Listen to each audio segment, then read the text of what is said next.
7:30 on this Tuesday morning. You're very welcome along to OTB AM. Owen and Neil with you right the way through until 10 o'clock this morning. And we're talking to Martin Lipton, we're talking to Andy Mitten, we are talking to Gareth Roberts this morning as the European Super League story reaches day 3 at this point. Who will be the first one to say chicken? Who will be the first person of the 12 to crack, if that is going to happen today? Will the Glazers, will FSG, will they find some love in their heart to say no thank you the European Super League? We're expecting developments this morning, this afternoon. And Neil Tracy, I don't think I've watched as much Sky Sports news in 24 hours in about 10 years. Since that transfer deadline day with the purple dildo, I haven't watched this much Sky Sports news in one day. Yeah, and specifically, Owen, I think you haven't watched that much Sky Sports news without actually watching that much football. Like, I don't think I've watched as much football discourse in comparison to football over the course of whatever, less than 48 hours. We're probably talking 40 hours or so. And even when you said as we started, we're coming on to day 3 of it.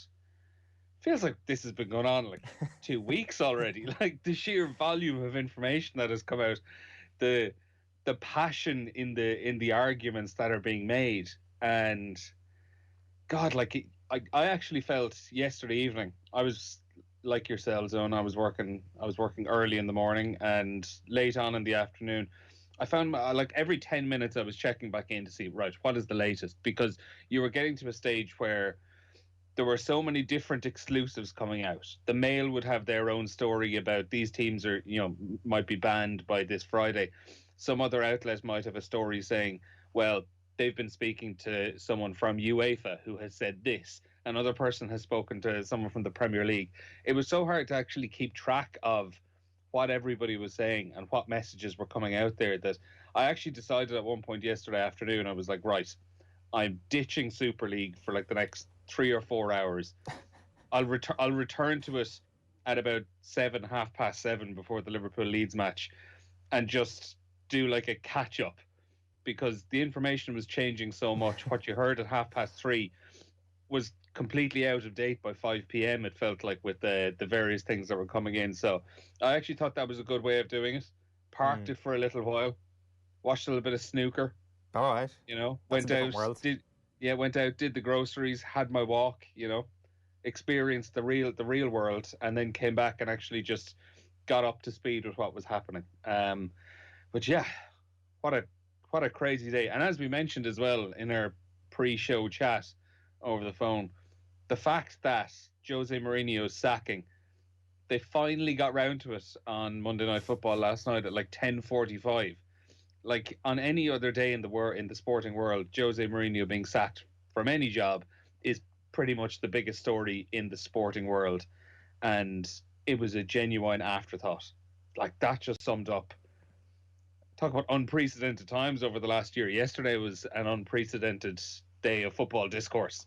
Yeah, we're going to be joined by Martin Lipton in about 15 minutes' time to talk about Jose Mourinho. And then I picked up the Sun this morning and he's got an exclusive on the Big Six facing orders to quit the Premier League. So we'll probably do Jose Mourinho down the line with Martin Lipton when he's on with us later on. You're right, everybody has a different angle on this. It is one of the most fast-developing stories we've ever seen because of the fact that people need to act fast. And it is an emergency in the minds of a lot of people. We saw the reaction on Monday Night Football last night. It was absolutely extraordinary. The latest thing we can bring you this morning is Ollie Holt of the Mail saying that he's hearing the first cracks maybe beginning to appear in the ugly, misshapen edifice of the ESL.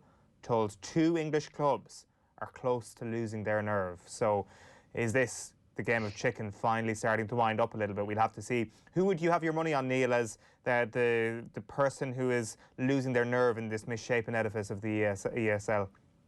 Well, initially, to be honest, I was thinking Manchester United might be the first to crack. Is that because of Gary Neville? And the pressure from the fans? It wasn't. Right. It wasn't. But to be honest, I think that's actually a decent enough point. So I'm going to use that. Yeah, Gary Neville is so passionate about it. No, in fairness, I would have got my thoughts wrong. I was thinking Ed Woodward. I just wouldn't have thought he'd be able to stand up to it when it came down to it. When you have the likes of Bruno Fernandes or some more of the bigger players, if I presume they will speak out against it. And in fairness, he did point out to me before the show that ultimately Ed Woodward is just a man in a suit. Really, he doesn't make the decisions. He he implements the decisions of the Glazers, who probably don't give a hoot about it. So that's probably a fair point. Other than that, who would back out?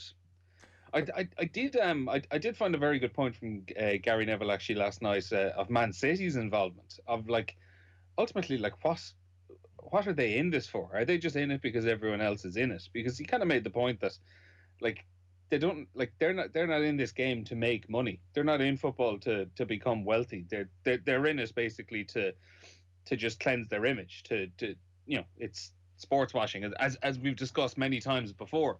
They're in this just for the fame and glory, and ultimately it kind of doesn't really fit for their profile, rather than just being involved with the bigger clubs. I certainly don't think Real Madrid are going to crack anytime soon, based off the quotes of the likes of Florentino Perez anyway yesterday, which I know we're going to get to.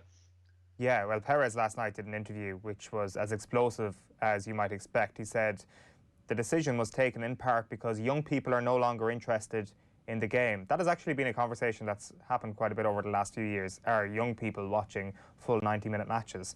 The thing is, nobody's saying that these games are not going to be 90-minute matches. I know they'll be against better teams, and you'll have big teams going toe-to-toe a lot more. Can we rule out any of that? Can we rule out the fact that, like, they're not going to turn this European Super League into some like blitz of 20-minute games? Like, are they just going to completely rip up the playbook altogether and do like, every team turns up at the new camp on this particular night, and it's like the World Sevens tour, where they play a little mini competition over 2 days on a Tuesday and Wednesday night at the new camp, and then the following week they go to Old Trafford and they do that as well, and they get a bag of potatoes and some score cola afterwards as well. Did we say European Super League? We actually meant European Futsal League. That's actually what we meant. The European FIFA League. Somebody's saying that this could become like FIFA, where you'd have Kevin De Bruyne's music playing as he runs onto the pitch. Like, I'm pretty sure it's still just going to be football. Like, the levels to which some of this thing has been taken to over the last 48 hours has been hilarious. As much as I agree that this is a terrible idea, some of the outrage has also been spectacularly outrageous. It has been the most outrageous outrage I've ever seen. Perez, like, I mean, I think this kind of plays into his point about young people. He says audiences are decreasing and rights are decreasing, and something had to be done. We are all ruined, he said. Television has to change so we can adapt. And then he was asked about players potentially being banned from international competitions and national teams being banned from international competitions by UEFA, basically. And he said, do not worry, this will not happen. They won't be banned if they join the Super League. He added, Real Madrid, Manchester City and Chelsea and the other clubs of the Super League will not be banned from the Champions League or domestic leagues. 100%, I'm sure. Impossible. So maybe one of those clubs who is thinking a little bit about removing themselves from the Big 12 this morning is looking at Florentino Perez's quotes last night and saying, I believe Perez, I'm staying on side. So this is the thing now. There is massive threats coming from it in the Premier League, obviously from Ceferin, who is now the body and soul of world football at this point. He is officially the good guy in this fight, Ceferin. The battle between him and the likes of Perez. Oh, dear God. Yeah. Is this where we are? Yeah. It really is. A sorry state of affairs when a suit in UEFA is the hero of this.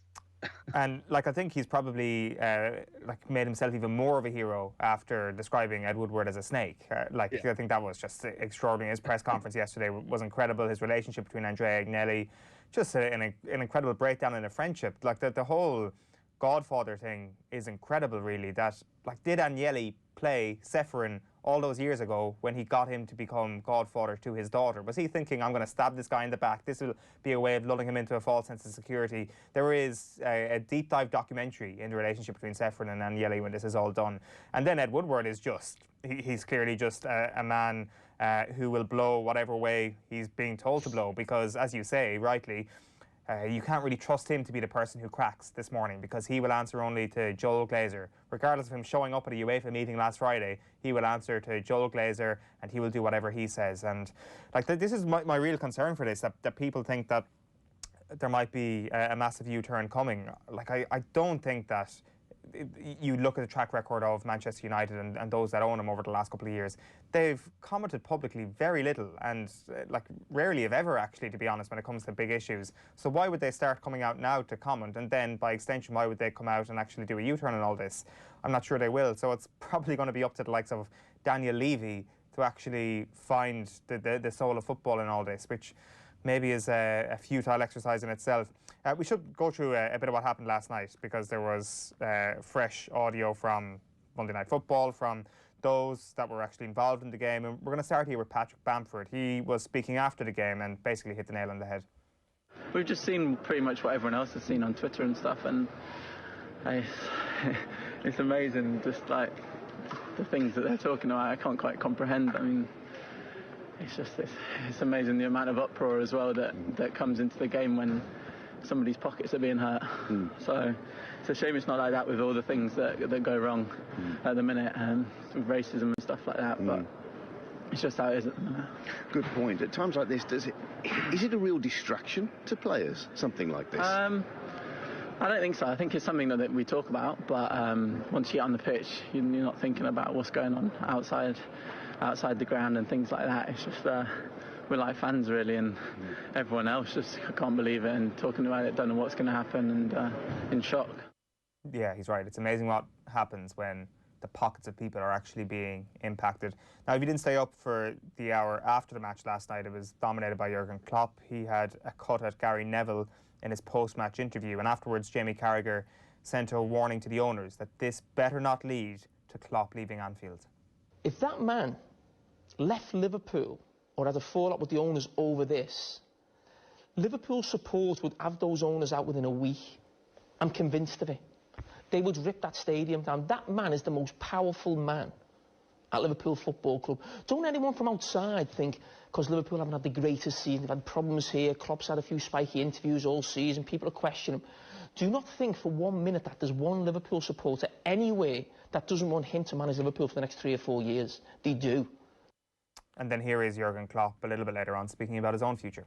I will do that as long as people let me do that. That's how it is. So I really would not. It's not the situation. I heard today that I will resign or whatever.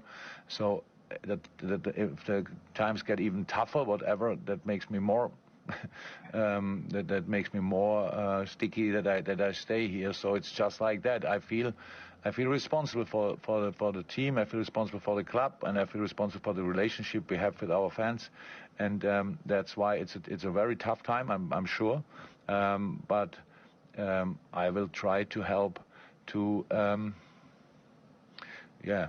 sort it somehow.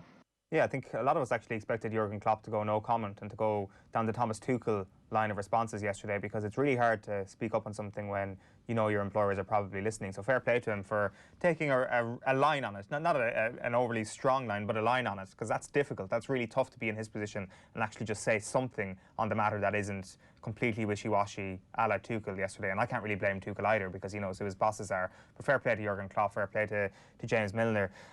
It is 7:43 AM. OTB AM is live in association with Gillette. Good morning. Start with Gillette, giving you the confidence to tackle the day ahead.